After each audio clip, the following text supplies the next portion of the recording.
시작 기도로 시작하겠습니다. 성부와 성자와 성령의 이름으로. 은총이 가득하신 마리아님 기뻐하소서. 주님께서 함께 계시니 여인 중에 복되시며 태중의 아들 예수님 또한 복되시나이다.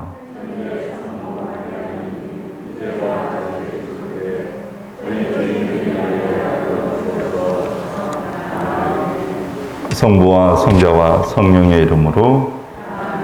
네, 반갑습니다. 예.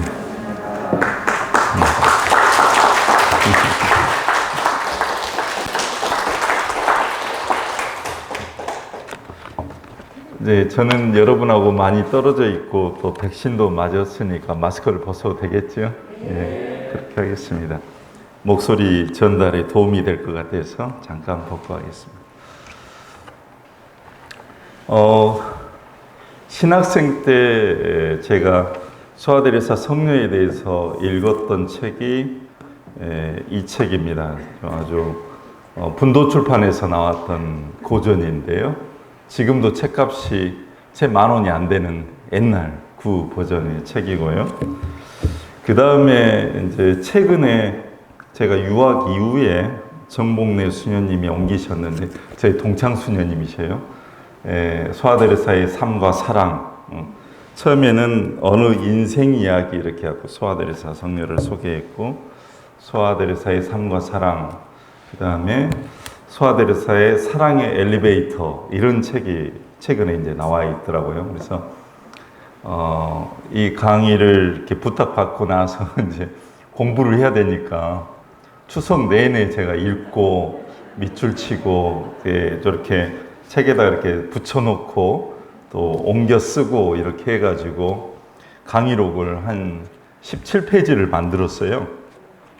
근데 이걸 다 복사해서 나눠드리면 이게 생태 환경이 안 좋을 것 같아서 이제 히아친타 수녀님한테 보내드리고, 혹시 필요하신 분이 있으면 이렇게 다운로드를 받아서 화면으로 보면 우리가 나무를 살릴 수 있지 않을까, 그런 생각이 들었습니다.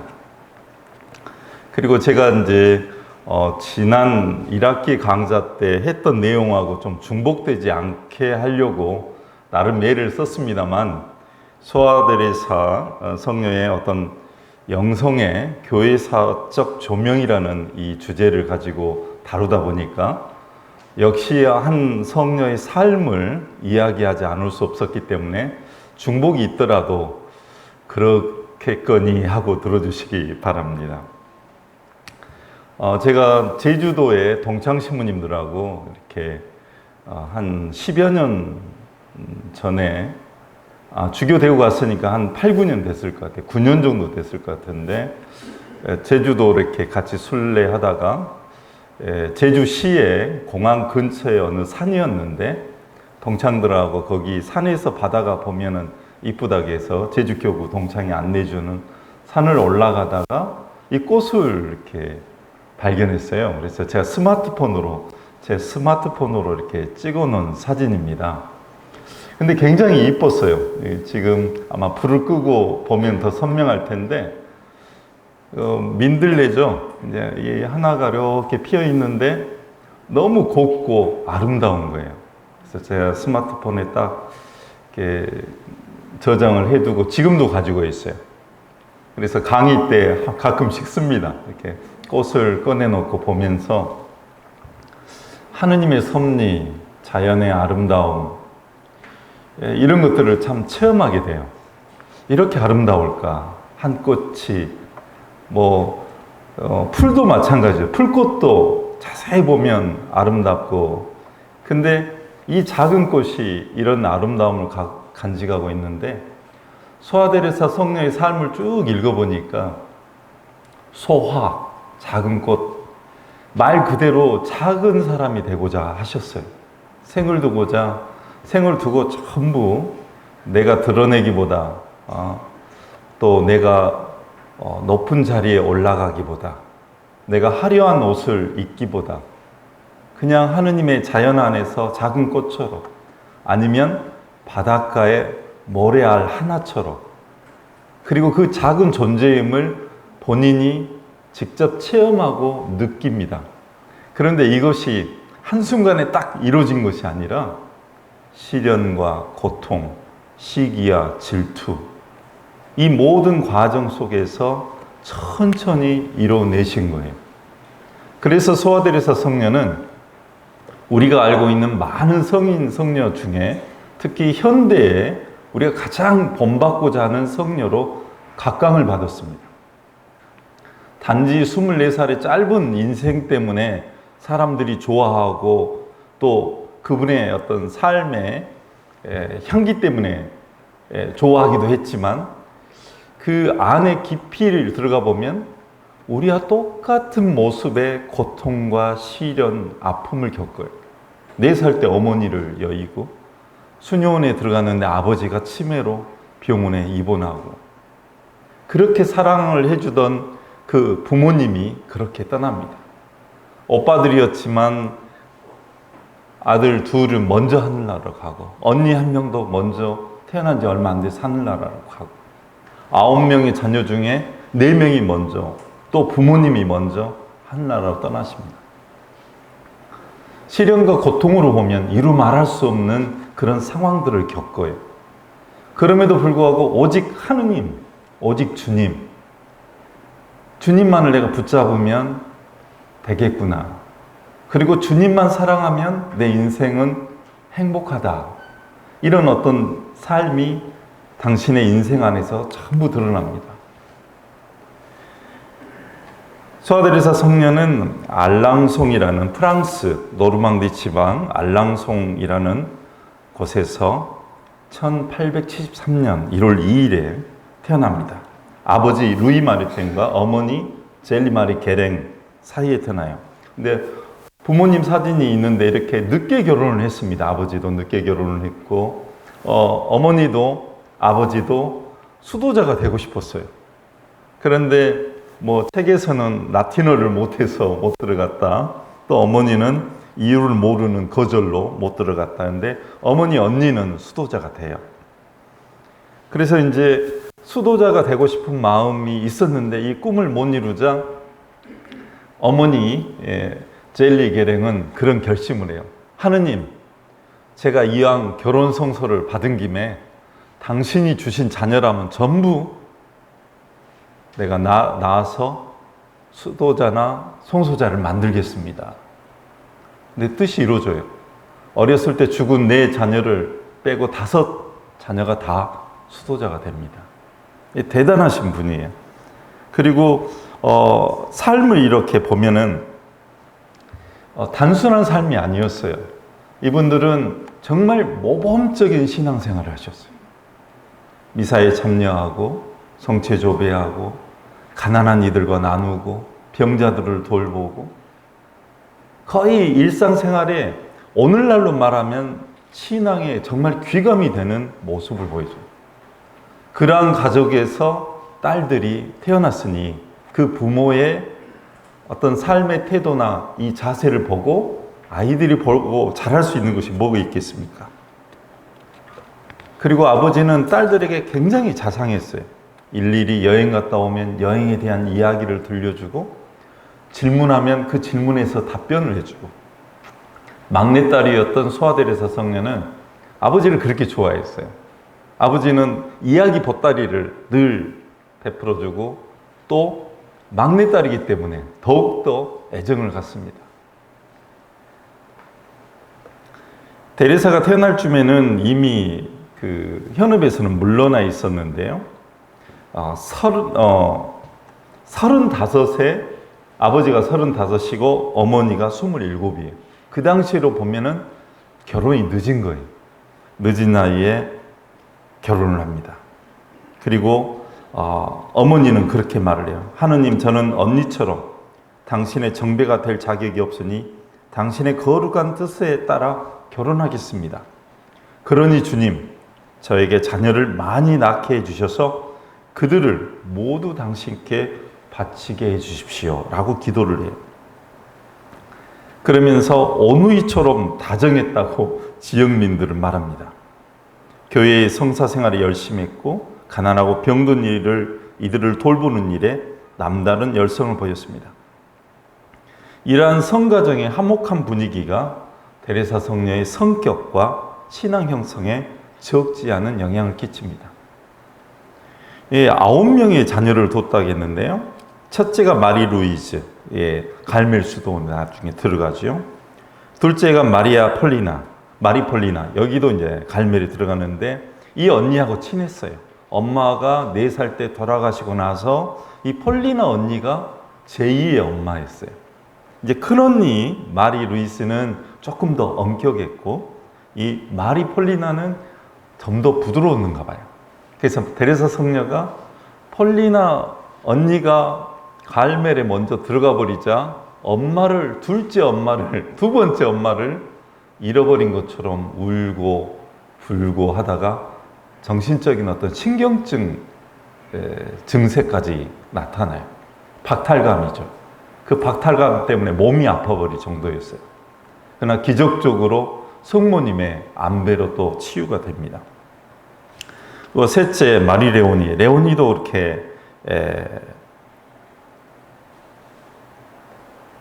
나중에 수녀원이 되고요. 그 다음에 마리 엘레느는 한 6년을 살고 세상을 떠납니다. 건강이 안 좋았어요. 그래서 어머니는 마리 엘레느가 걸려서도 내가 병이 어머니가 이제 발병했는데 오늘날로 보면 아마 유방암이었던 것 같아요.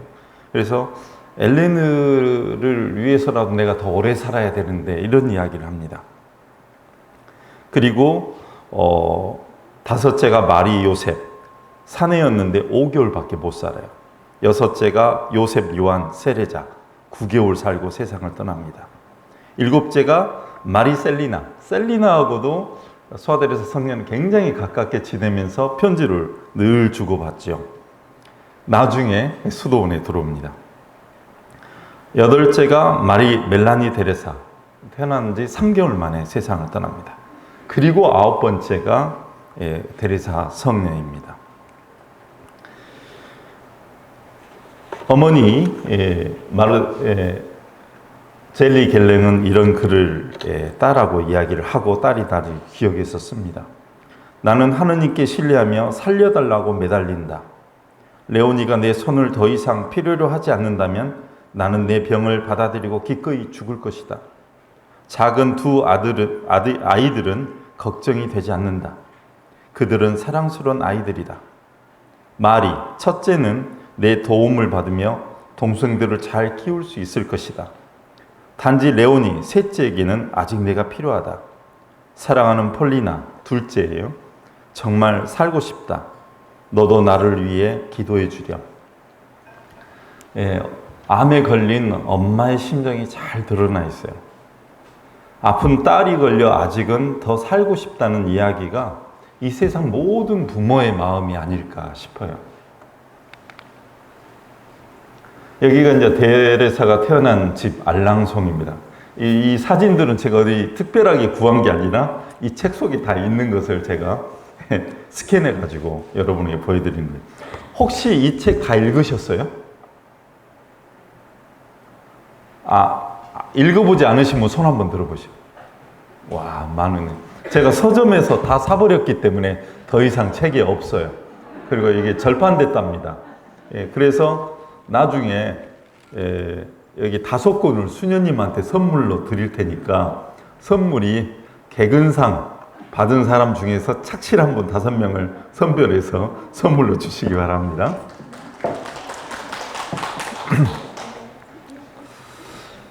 그래서 이제 셀리나가 그 소아데레사 위의 언니인데요. 7번째 언니죠. 이제 제일 부모님하고 특히 아버지를 모시고 늦게까지 집에 있습니다. 그러면서 이렇게 써요. 부모님에 대해서. 저희 부모님은 매일 미사에 나가셔서 가능한 한 자주 성처를 모셨고 두 분 다 사순절 동안 내내 단식과 금육제를 지켰습니다. 아버지는 이웃 사람들에게 지극히 친절했고 이웃의 모든 잘못에 대해서는 변명을 해 주었으며 무엇보다 사제들에게 큰 존경심을 갖고 계셨다고 덧붙였습니다. 사람들은 아버지를 성인이라고 했습니다. 이런 훌륭한 가족에서 성녀가 태어난 것입니다. 모든 일에서 하느님의 존재를 찾고 가정에서는 기도, 아침 미사, 잦은 영성체. 여기서 잦은 영성체에게 포인트가 좀 있어요. 왜냐하면 수아데레사도 천영성체하고 나서 성체를 굉장히 매일매일 모시고 싶었어요. 근데 그 당시에는 성체를 매일매일 모실 수가 없었어요. 얀세니즘의 영향으로 엄격하게 제한을 했어요. 죄가 없는 순간에만 주님을 모셔야 된다. 근데 이 두 분이 잦은 영성체를 했다는 것은 정말 법 없이도 죄를 짓지 않고 살았다는 어떤 포인트가 있는 것입니다.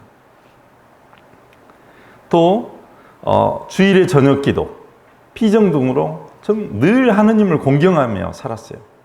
신앙심을 행동으로 실천하며 부모에게 버림받아 거리를 떠도는 아이들, 불황자들, 가난한 노인들까지 거두어 보살핍니다. 재력이 어느 정도 됐다는 거예요. 예. 마리게랭은 어머니는 이렇게 사람들이 수로 만든 술을 놓은 것들을 전부 다 모았다가 판매하는, 그래서 직원이 한 20명 되는 데를 언니와 함께 또 운영하기도 했어요. 그리고 아버지는 시계를 했었고, 그 당시에는 이제 결혼할 때는 이미 이제 그 일을 접고 아내의 일을 도와주고 있었는데, 집을 보더라도 가난한 집은 아니었어요. 예. 그리고 그러한 어떤 재력을 바탕으로 자기들만을 위해서 쓰지 않고 지역의 가난한 이들을 위해서 돕고 살았다는 것입니다. 그런데 이런 데레사, 화목한 데레사의 4살 때까지 데레사는 굉장히 행복했어요. 아이고. 네. 3살 때 데레사 모습이에요. 얼굴만 봐도 이렇게 기도가 나올 것 같은, 기도 손하고 하면은 그런 어떤 모습이 연상되는 데레사 성녀의 모습이에요. 그런데 1년 후, 지금 이게 3살 때 모습인데요. 1년 후에 어머니가 돌아가셔요. 근데 데레사는 어렸을 때, 태어났을 때 엄마 젖을 제대로 먹지 못해요. 그래서 보모를 구해서 젖을 먹고 자라기도 하고 그러는데 굉장히 아팠어요. 그래서 위장장애, 심하게 위장장애를 겪었고 언니들에 비해서 키가 작습니다. 그래서 신체 발육에 있어서도 좀 작았고 몸이 아프니까 자주 울고 그러면서 굉장히 예민해져 있었어요.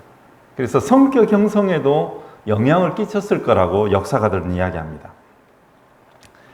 아기는 세상과의 첫 접촉을 입을 통해서 또 말을 하게 되는데 신체적인 고통은 아이의 감수성을 굉장히 크게 또 더 예민하게 만들었다고 합니다. 그래서 울보처럼 어떤 것을 보면 눈물이 툭툭툭 떨어지는, 언니들이 또 막둥이 또 저런다 말하고 수 있을 정도로, 그래서 부모도 굉장히 금주오겹 키우지 않았을까 싶습니다. 그런데 1877년 8월 27일 암을 앓던 어머니가 수아데레사가 4살 반이었을 때 세상을 떠납니다. 어린 데레사의 마음에 아마도 심리적인 충격이 있었을 거라고 이야기합니다. 수아데레사는 자서전에서 이렇게 말합니다. 어머니가 돌아가시고 나서부터 좋았던 내 성격이 변했어요. 그렇게도 활발하고 그렇게도 마음에 있는 것을 잘 드러내던 내가 수줍고 조용한 아이가 되었고 극도로 예민해졌어요. 누가 조금 쳐다보기만 해도 눈물을 흘렸습니다. 그래서 그때부터는 더욱더 세상 사람들을 만나는 것보다도 가족의 따뜻한 분위기에 묻히는 것이 편안했고 아버지와 언니들의 사랑 속에 있는 것이 편안했습니다. 그래서 아버지 마르땡 씨는 딸아이들을 애가 가까이서 지내게 하려고 1877년 11월 15일 리지에로 옮겨 삽니다. 거기에는 이제 외삼촌이 살고 있었는데 외삼촌 게랭 씨가 그곳에서 약방을 하고 있었어요. 약사였어요. 그래서 성 바오로 광장 곁에서 약방을 하고 있었고, 이 애삼촌이 새로 살 집을 이제 알아봐 줍니다. 이게 바로 비세노의 리즈에 있는 좀 떨어진 비세노의 집입니다. 여기서 이제 가족이 이제 살게 되죠. 엄마 없이. 그날부터 마르탱 씨가 비세노에 살게 되는데, 엄마가 돌아가시고 나서 왜 이리 빨리 옮겼느냐. 그 슬픔을 빨리 잊고 싶었던 거죠. 거기에 계속 있으면 아이들이 우울해질까봐 새로운 환경을 이렇게 만든 겁니다. 그런데 데레사는 9살이 되던 해 큰 병을 앓습니다. 정확히 어떤 병인지 알 수 없지만 죽음의 위험에까지 가요. 태어나면서도 몸이 약했고 그렇게 아프자 9살을 넘기지 못할 것으로 봤는데, 그때 서아 데레사는 그 어린 나이에 기도를 합니다. 그리고 병실의 성모상에 미소를 짓는 체험을 하게 됩니다.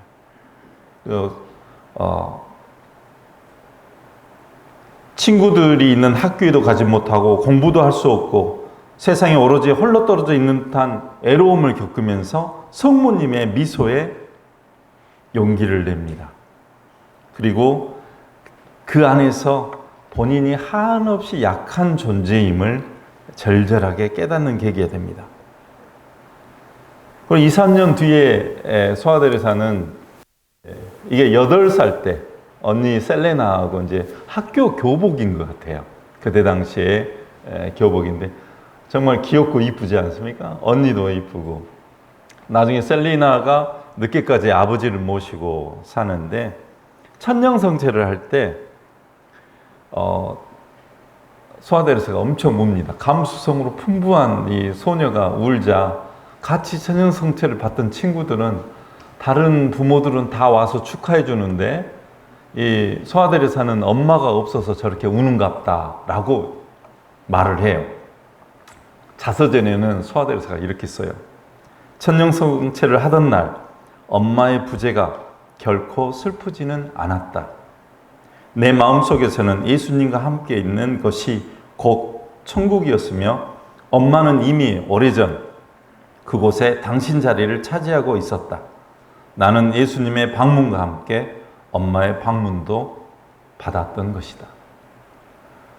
제가 천연성체 받을 때는 그런 생각을 절대 못했는데, 이 성녀는 뭔가 달라도 다른 것 같아요.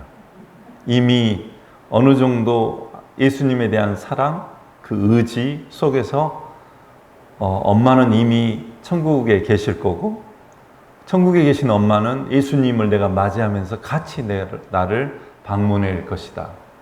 정말 대단하지 않습니까? 그러면서 이 물방울 하나가 바다로 들어가면 아주 작은 존재이듯이 한없이 작은 내가 하느님께 스며들어가는 것을 체험합니다. 그래서 예수님이 실질적인 데레사 성녀의 영신적인 지도자라고 언니 셀리나는 증언합니다. 그리고 이제 폴리나 언니가 갈멜에 먼저 들어갔는데 영적 서적들을 이렇게 좀 보내줬는가 봐요. 읽으라고. 그래서 그런 영적 서적들을 읽고 셀리나하고 그런 이야기를 합니다. 우리가 이 세상을 살면서 정말 중요한 것은 세상의 고통을 혹은 멸시를 받는 것이다. 예수님처럼. 그리고 십자가의 성 요한의 말씀을 거듭 이야기하면서 우리도 그렇게 살자.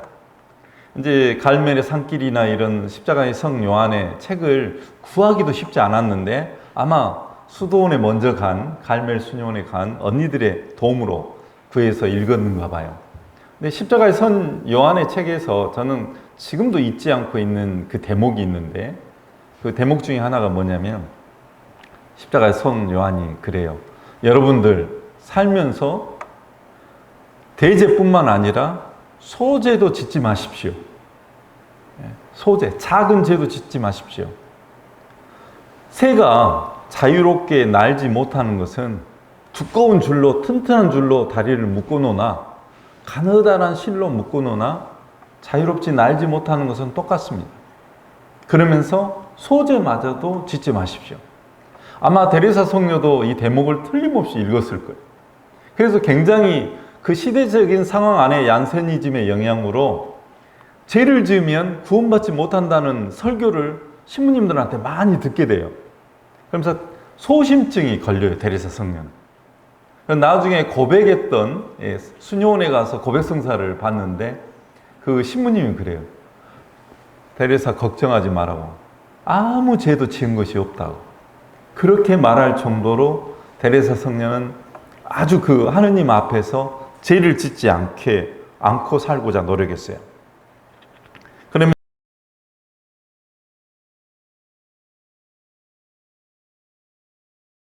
십자가에 못 박히고 버림받으신 예수님, 당신만이 저의 유일한 행복입니다 라고 고백을 하죠. 천년성제 준비 때 했던 이야기가 너무 재밌어요. 도밍 신부님이 우리에게 3일간 천년성제 받고 1주년 기념으로 피정을 했는데 이런 이야기를 해요. 도밍 신부님이 우리에게 3일간 강의를 해주셨는데 죽을 죄와 죽음에 대한 내용만 하셨다. 자비하시고 구원하신 하느님 사랑에 대해서는 한마디도 없었다. 그것은 복음이 아니라 협박으로 많은 공포를 불러일으켰으며 나는 소심증이라는 심각한 영적 병에 걸리게 되었다. 작은 실수를 두고도 죽을 죄를 지었다고 생각했다. 이게 그 당시 프랑스 교회는 얀세니즘, 엄격한 윤리 생활을 강조하는 이 얀세니즘의 영향으로 엄격한 삶에 대한 분위기가 고조되어 있었어요. 그러니까 그런 어떤 강의나 강론을 들으면서 소아데레사 삶이 굉장히 소심해졌죠. 작은 죄도 짓지 않을게는. 그리고 학교 생활이 이제 시작됐는데 학교 생활은 그렇게 기쁘진 않았어요. 언니들 덕분에 공부는 잘했어요. 이렇게 써요. 마리, 큰언니와 폴리나, 둘째 언니가 나를 가르친 덕분에 나는 우리 반 아이들보다 한 발 앞서 있었다. 수학과 철자법을 제외하고는 그다지 노력을 기울이지 않아도 반에서 첫째였다. 우리 반 아이들은 질투심 때문에 나를 따돌렸다. 오늘날의 왕따가 소아데레사 성녀 시대에도 있었어요. 공부도 잘하고 잘나고 그러니까 선생님이 얼마나 이뻐했겠어요. 또 아버지도 부자고 귀엽고 그러니까 사랑을 독차지했겠죠. 그러자 다른 이제 아이들이 시기 질투하면서 소아데레사를 왕따를 시켰어요. 그런데 그럼에도 불구하고 기숙사에서 친한 친구가 딱 한 명 있었어요. 근데 이 친한 친구가 본인도 왕따를 받을까봐 소아데레사를 멀리합니다. 그래서 이 경험을 통해서 이런 글을 써요. 모든 공동체와 우정은 시기와 질투 때문에 파괴될 수 있다는 것을 알게 되었다. 이게 나중에 이제 자서전에 이제 끼워넣은 글이에요. 근데 대단하죠. 이 통찰력이라는 게. 그리고 실질적으로 갈멜 수도원 안에서도 이런 체험을 해요. 소아데레사를 이렇게 썩 사람들이 환대하지 않아요. 왜? 2명의 언니가 있고 세 번째 들어왔는데 얼마나 또 사랑받을까? 언니들로부터. 그리고 둘째 언니 폴리나는 나중에 아네스라는 그 수도명을 받으면서 원장수녀까지 돼요. 그러니까 특혜를 받지 않을까? 사람들은 견제하고 경계하고. 또 소아데레사가 몇 살에 수도원에 들어가요? 15살에 들어가요. 그것도 교황님한테 청혼하고 교구장을 찾아가고 겨우겨우 들어가요. 그러니까 15살이면 지금으로 보면 중학생. 네가 뭘 할 줄 알아? 뭘 한다고 수도원에 들어와? 그 갈멜 수도원, 프랑스 리즈의 갈멜 수도원 영적 지도 신부님도 반대를 했고 들어오는 것을.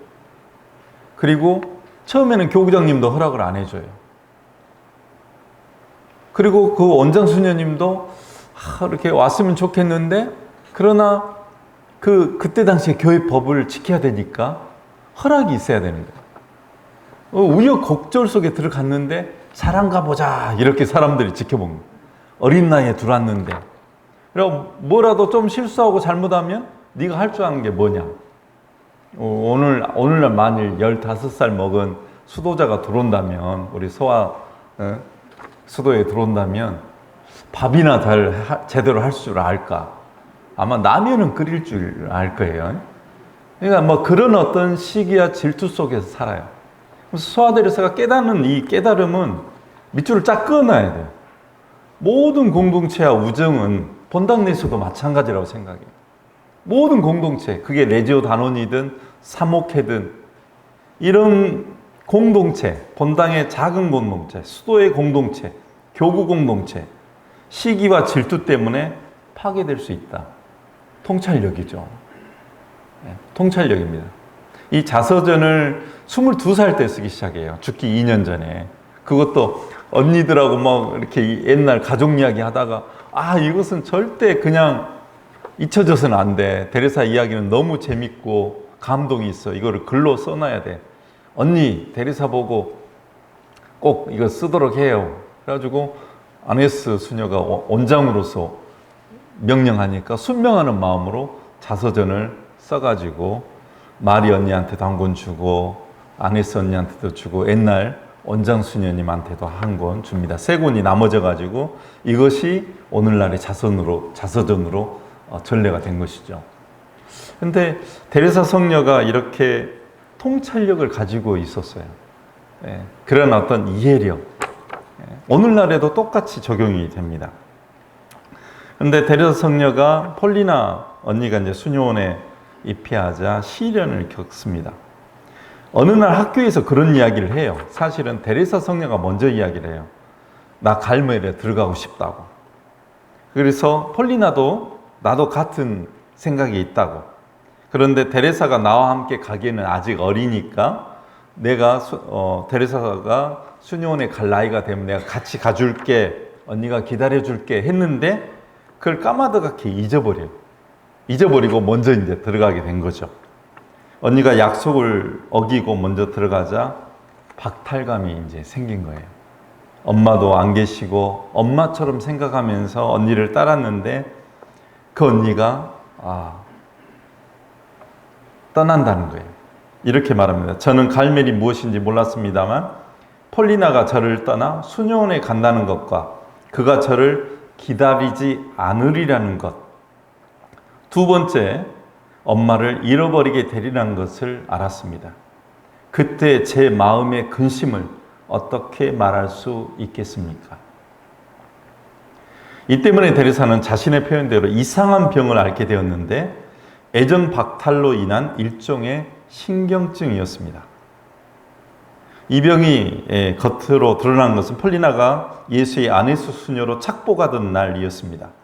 데레사는 이날 예식에 참석했고 수도복을 입은 폴리나가 데레사를 안아주기까지 했지만 결국에는 아픈 어린이를 업고 와야 했고 곧바로 침대에 눕는 처지가 되었습니다.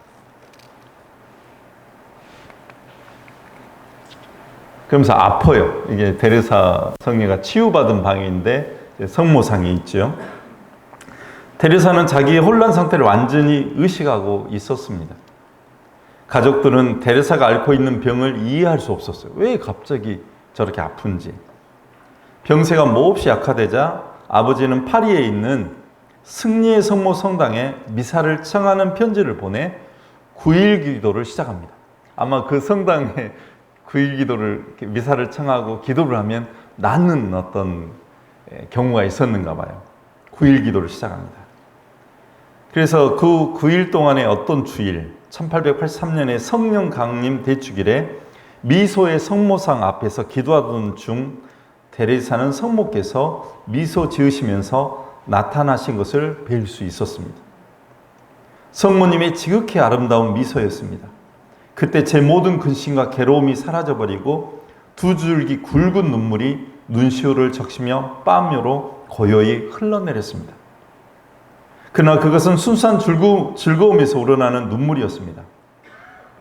동정녀 마리아께서 저를 보고 웃으셨습니다. 나는 얼마나 행복한 사람인가. 제가 성모상에서 눈을 떼지 않는 것을 보고 마리아는 데레사가 나았다고 생각했던 것입니다. 과연 소아 데레사는 다시 살아났습니다. 그를 품어주던 부드러운 태양이 영원히 그에게 은혜를 내려주었습니다. 이 소식을 들은 갈멜의 수녀님이 이제 그 동생이 그렇게 아프다고 같이 이제 수녀님들이 그런 것 같아요. 이제 폴리나랑 이제 수녀원에 들어와 있는데 그 막내 동생이 그 귀여운 막내 동생이 언니가 수녀원에 와서 이렇게 아프니까 언니도 얼마나 걱정이 됐을 거예요.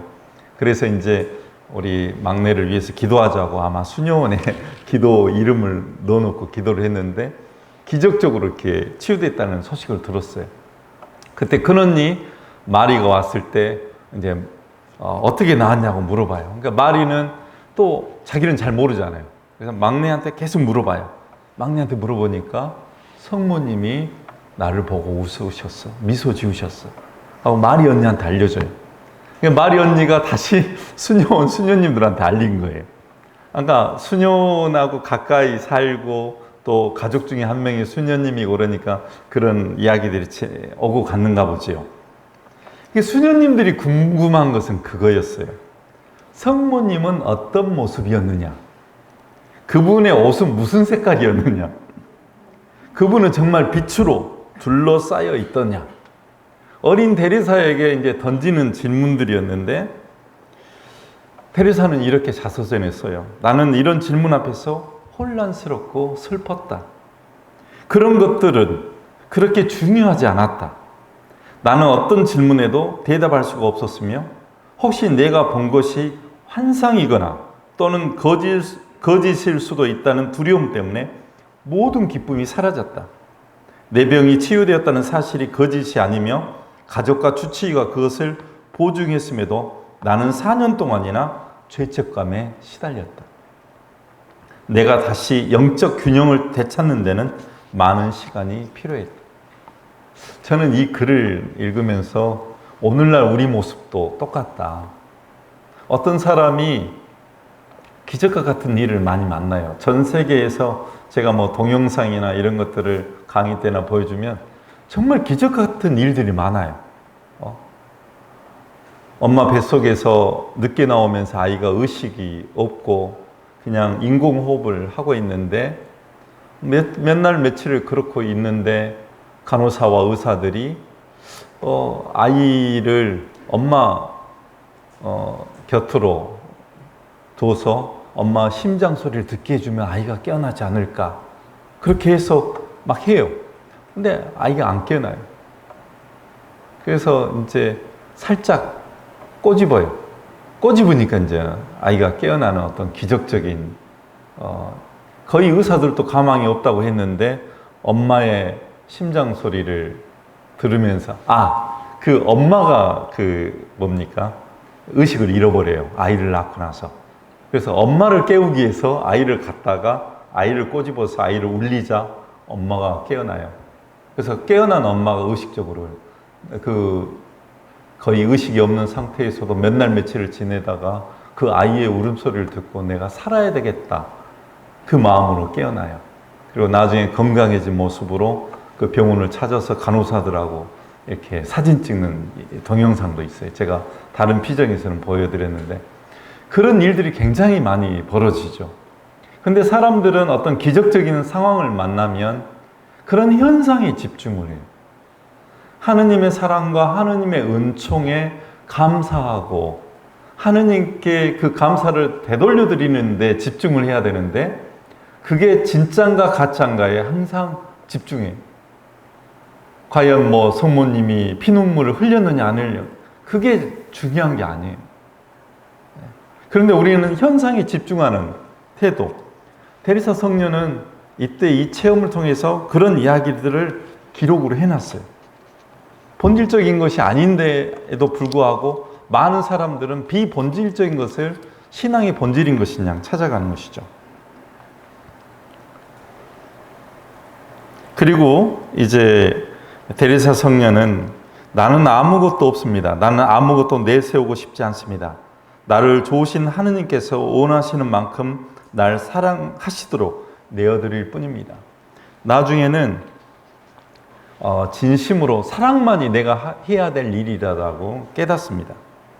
내게는 갈매를 비롯하여 모든 수도원을 미워할 충분한 이유가 있었다. 왜냐하면 그들은 내 인생의 버팀목을 잇따라 빼앗아 갔기 때문이다. 어머니, 폴리나, 그 다음에 또 마리, 다 어머니로 생각했던 둘째 언니, 큰 언니 다 갈멜로 데려갔잖아요. 그럼에도 불구하고 나는 갈멜 수녀가 되고 싶었다. 폴리나와 마리를 다시 찾기 위해서가 아니라 예수님이 나를 그리로 부르셨기 때문이다. 이게 성소죠. 이게 성소입니다. 결국은 성소는 내가 나 자신을 봉헌하는 게 우선이 아니라 하느님이 나를 지목해서 불러주시는 게 우선이에요. 나는 거기에 응답하는 거예요. 그러니까 내 봉헌이 너무 커버리면 하느님이 가려져 버리는 거예요. 그래서 하느님이 나를 불러주시는 게 큰 거예요. 그게 성소예요. 그게 거룩한 부르심이에요. 그리고 거기에 응답하는 것이 두 번째예요. 데레사 성녀가 여기서 이제 치유받았고, 투르빌이라는 이제 그 애삼촌이 별장을 하나 가지고 있었는가 봐요. 바닷가. 이 바닷가 가서 이 물방울이 바다에 들어가서 큰 바다를 이루듯이 나는 이 작은 물방울과 같은 존재이다. 굉장히 작은 자이다. 나는 한없이 작은 자이다. 이렇게 본인을 이렇게 생각하고 글로서도 남깁니다. 소아데레사는 15살이 되자 니주에 있는 갈멜에 들어가고 싶어 했습니다. 하지만 수도원 측은 나이가 어리다고 허락하지 않았어요. 그래서 그러던 어느 날 아버지를 따라 언니 셀리나와 함께 로마 순례 여행을 가게 됩니다. 아버지가 좀 돈이 있었어요. 그래서 순례단은 교황 레오 13세 사제서품 50주년을 기념해서 이렇게 순례단을 꾸며졌는데요. 신부님들도 거의 80명에 달하는 신부님들이 같이 가셨어요. 데레사는 교황에게 나이는 비록 어리지만 꼭 수녀원에 들어가고 싶어요 라고 말합니다. 교황님은 빙긋 웃으며 그런 일은 나에게 와서 말할 것이 아니라 소속 교구 주교님께 말하라고 합니다.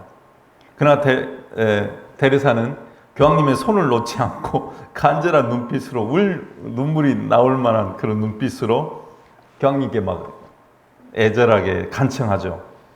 그러자 교황님이 따라 안심하여라. 하느님의 뜻이라면 꼭 수녀원에 들어갈 수 있을 것이다 라고 말을 해줘요. 위로해 줍니다. 그런데도 데레사는 교황님 손을 안 놔요. 그러니까 옆에서 이렇게 안내하는 몬시녀이 있어요. 아마 교황님 아련해 보신 분들이. 근데 잠깐 이렇게 교황님 손잡고 친구하고 저도 몇 차례 요한 바오로 2세 교황님한테 할 때 이제 손잡으면 참미예수 한국에서 왔다고 하니까 교황님이 저보고 요한 바오로 2세 교황님은 참미예수라고 그래서 저도 웃고 그랬던 기억이 납니다. 그래서 저도 참미예수님하고 간단하게 인사해요. 그렇게 뭐 그 자리에서 오랫동안 이야기하는 게 아닌데, 근데 데레사는 교황님 손을 안 놔주는데, 그러니까 옆에 있던 사람이 벌쩍 들어서 이제 데려가죠. 그럴 때 울고 불고 난리가 났어요. 또 이때도. 그리고 또 그 재밌는 것이 아마 뒤에 사진이 나올 것 같습니다. 이때가 이제 13살 때 이렇게 머리를 이렇게 내렸잖아요. 근데 수녀원에 가고 싶으니까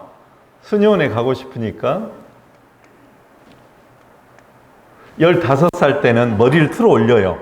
왜? 더 조금 성숙한 모습으로 보이고 싶어서, 더 나이 들어 보이려고 교구장님을 만나러 갈 때도 머리에 틀어 올리고 가고, 이렇게 이제 꼼수를 쓴 거죠. 어떻게든 내가 수녀원을 가야 되겠다.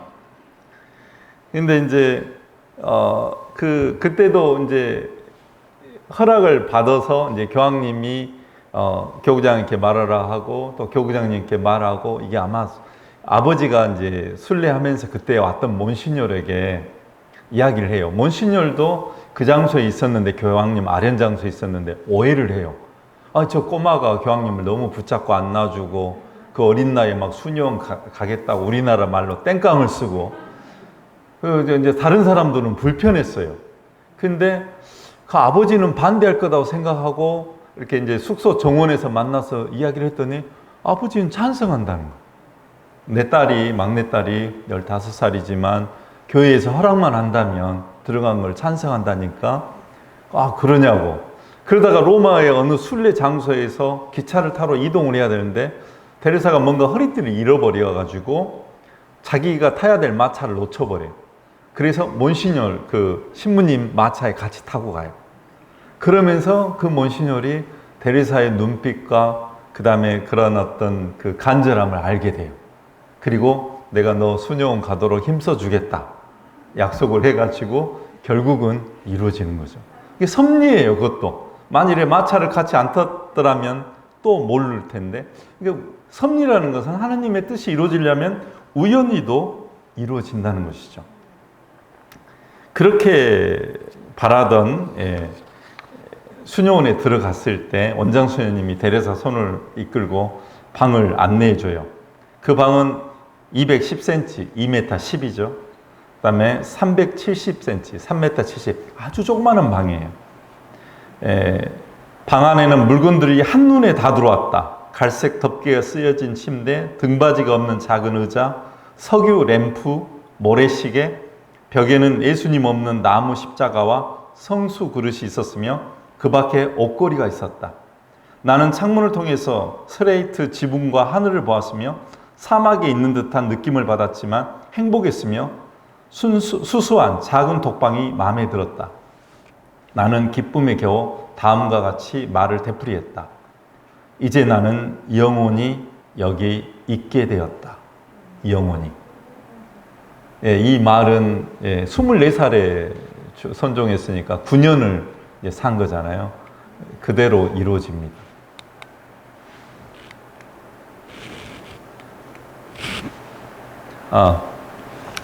여기가 이제 로마 순례 중에 콜로세움을 방문해서 순례단이 이제 가이드의 설명을 들을 거 아니에요.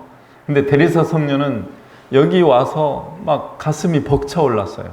그래서 언니랑 눈짓을 해가지고 순례단 뒤로 빠져가지고 이 밑으로 내려온 거예요. 밑으로 내려와가지고 여기서 박해받고 돌아가신 분들을 기억하면서 이 땅에다가 입술을 맞춰요. 순교하신 분들을 생각하죠. 여기가 이제 갈멜 수녀원 정문인데 여기에 이제 들어가게 된 것이죠.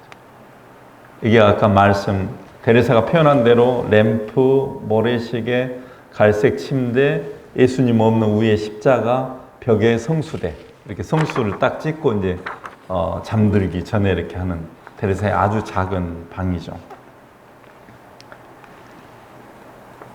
이곳에서는 이제 두 언니도 있었고 이제 9년 동안 갈멜 생활을 하는데 특별한 것은 없고 그 평범한 생활이었어요. 하느님과 일치를 위해 굉장히 참으면서 노력을 해요. 그녀의 고통과 희생에 대해서는 나중에 알게 되는데 그 내용은 하느님만 알죠. 본인이 이렇게 자서전에 쓰기 전에는 데레사가 이런 마음을 가지고 살았는지조차 주변 사람들은 잘 몰랐어요. 그 성덕이 워낙 숨겨져 있고 드러나지 않았기 때문이죠.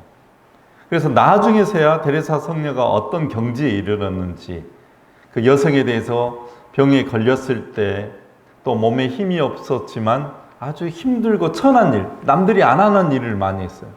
자서전에 읽어보면요, 심지어는 남들이 먹기 싫어하는 음식을 먹어요. 내가 좋아하는 음식을 먹는 것은 쉬운 일이지만 내가 싫어하는 음식은 다 싫잖아요. 맛없는 음식. 근데 그걸 버리면 안 되겠다는 생각으로 먹어요. 심지어는 빨래를 하다가 겨울에 따뜻한 물도 없이 빨래를 해요. 빨래를 하는데 옆에 수녀님이 하기 싫었는가 봐요, 빨래를. 이게 막 바닥에 내치면서 차가운 물창이 얼굴에, 데레사 성녀의 물창이 얼굴에 막 맞아요. 그때 고민해요. 나 물창 튄다고 말을 할까? 아니면 피할까? 막 고민하다가도 예수님을 생각하면서 그걸 받아들여요. 예수님 십자가를 생각하면서. 성녀는 허드렛일, 자기가 뭐 그릇을 깨지 않았어요.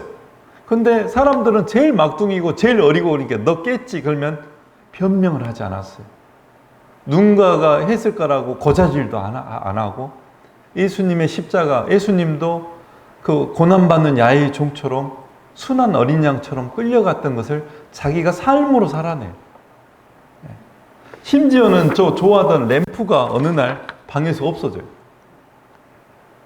그 대침묵 시간이기 때문에 내가 가서 누가 내 램프를 가져갔냐고 물어볼 수도 없어요. 보통 사람 같으면 화가 날 수도 있잖아요. 근데 데레사 성녀는 그때 깨달아요. 아, 내 아이에게 꼭 필요한 물건을 내어놓는 것이 정말 가난이구나. 나에게 필요 없는 것을 나눠주는 것이 청빈이고 나눔이 아니라 나에게 꼭 필요한 물건마저도 내어놓는 것이 진정한 청빈이고 가난이구나. 폐렴, 뭐라고 해요? 우리가 걸리는 병. 폐렴이라고 그래요. 갑자기 생각이 안 나는데. 결핵에 걸려서 이제 침대에 누워있는 시간이 많았어요. 근데도 불평 한마디 없이 견디면서 머나먼 지방에서 선교하는 사람들을 위해 자신의 삶과 기도를 바쳐요. 데레사 성녀가 어떤 생각을 하냐면, 이제 베트남에 갈멜 수녀원이 생겨요. 네. 사이공에. 그때 자기가 가고 싶었어요. 선교사로.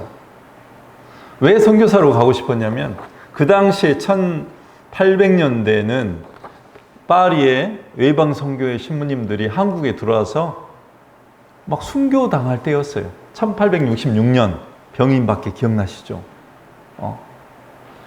1831년 기해박해, 1846년 병호박해, 막 이런 소식들을 통해서 파리 외방 선교사 신부님들이 조선이라는 땅에 가서 서품 받은 지 1년 만에 브리트예리 신부님, 도리 신부님, 이런 신부님들이 24살에 서품 받고 25살에 조선 입국해서 26살에 1년 만에 순교했어요. 목이 잘려서 순교했어요. 그런 소식이 파리 예방 정교회에 이렇게 퍼져 있었어요. 그런데 그 순교자들이 성인이 돼서 하느님 나라에 가는 것이 성녀도 바람이었어요. 순교하고 싶었어요. 근데 그게 마음대로 되는 게 아니잖아요. 그래서 기도합니다. 나중에 자신의 자서전에서도 고백을 하는데, 이 성인 성녀가 되는 것이 간단한 일이 아니구나. 그래서 나는 다른 큰 성녀들처럼 되고 싶은데, 대데레사나 아빌라의 데레사나 십자가의 성 요한이나 순교자들처럼. 근데 나는 그럴 수가 없구나. 근데 로마 순례 가가지고 처음으로 백화점에서 엘리베이터를 타요. 네. 그 당시에는 이제 엘리베이터가 로마에 가보면요, 엘리베이터가 어떻게 되냐면, 지금처럼 뭐 현대식 전기로 가는 것, 동력이 있는데, 당시는 어떻게 했는지 모르지만 한쪽에 돌이 달아져 있어요. 그래가지고 돌이 올라가고 엘리베이터가 올라가면 돌이 내려오고 이런 어떤 방식이 돼 있거든요. 그 엘리베이터를 타면서 성녀가 생각해요. 엘리베이터를 타는 것처럼, 그래서 소아 성녀 데레사의 사랑의 엘리베이터라는 책도 있는데, 엘리베이터를 타고 바로 하느님 사랑에 들어가는 방법은 없을까? 찾아내요. 그 엘리베이터가 바로 예수님. 예수님 어깨에 매달리면, 예수님이 들어 올려주시면, 그게 바로 즉각 산으로 올라갈 수 있는, 산 정상으로 올라갈 수 있는 방법이구나. 오직 예수님을 통해서 올라갈 수 있구나 찾아내요. 그러면서 영적인 어떤 시련과 고통을 통해서 나 자신은 아무것도 아니구나, nothing이구나, 무고 공이다, 아무것도 아니다, 나는 아무것도 아니고, 이 영어의 nothing은 하찮은 쓸모없는 의미로도 사용됩니다. 그러나 하느님은 everything이시다. 하느님은 모든 것이다. 그래서 소아데레사 성녀는 자기 삶에서 깨달은 것은 나는 아무것도 아니다라는, 그 섭리를, 하느님의 섭리를 깨달습니다. 그를 통해서 이 어둠 안에서 빛을 깨달았다고 고백해요. 그래서 아주 하찮은 일, 천한 일을 기쁘게 합니다. 수녀원에서 다 싫어하는 수녀님이세요. 그 어떤 캐릭터가. 근데 데레사 성녀는 그 수녀님을 위해서 일부러 말을 건네고 친절을 베풀어요. 나에 대해서 나쁘게 말하고 함부로 대해도 항상 웃는 낯으로 대해요. 이게 나는 아무것도 아니다, 버림받은 예수님이다. 그래서 키아라 루빅이 말했던 버림받은 예수님 사상을 테레사 성녀에게서도 볼 수가 있어요. 테레사 성녀가 먼저 그걸 깨달은 거죠. 나는 아무것도 아니다. 내가 당하는 수모, 수치, 이것은 예수님을 위해서 봉헌하는 것이다. 그걸 받아들여. 누가 나를 모욕하더라도 그 모욕을 예수님 때문에 내가 받아들인다. 이런 마음으로 살죠. 이것은 인간의 힘으로 하는 게 아니에요. 하느님의 은총을 받은 사람만이 할 수 있는 것이라고 생각합니다. 소아데레사 성녀는 모든 사건 앞에서 순명했고 욕심 없는 단순함을 유지하셨고 깨달은 바를 확고하면서 부드럽게 드러내셨어요. 이웃을 이렇게 존경하고 어느 누구의 잘못도 들춰내지 않는 성향을 가졌는데 적절한 때를 갖춰서 저 수녀님에게 꼭 알려줘야 되겠다 하면 그 때를 기다렸어요. 기다렸다가 나를 이해할 만하고 받아들일 만할 때 말을 건네서 설득시키고 납득시켰어요. 그래서 성녀는 선종한 지 불과 26년 만에 시복됐고 2년 뒤에 1925년에 성인 품에 올랐어요. 하느님을 열렬히 사랑하고 갈망하는 것, 그리고 매일의 삶 속에서 하느님 삶을 구현시키는 것, 이게 당신의 유일한 삶의 목표고 실천사항이 있어요. 그 램프 이야기도 나오는데 어떤 수녀님이 실수로 가져갔는지도 모른다. 근데 예수님이 원하는 건 뭘까? 그것은 가난은 좋아하는 물건을 포기하는 것뿐만 아니라 없어서는 안 되는 것까지도 포기하는 것이다. 그래서 소아데레사 성녀의 삶은 기도와 극기였어요. 겸손과 복음의 단순성과 하느님에 대한 굳은 신뢰심을 익히고 말과 행동으로 모범을 보이며 이 같은 덕행을 수련자들에게 나중에 가르치기까지 합니다. 좀 이제 쉬었다가 여러분도 쉬시고 저도 좀 목을 쉬었다가 한 5분 후에 음악 소리가 나면 좀 집중해 주시면 되겠습니다. 좀 쉬십시오. 네.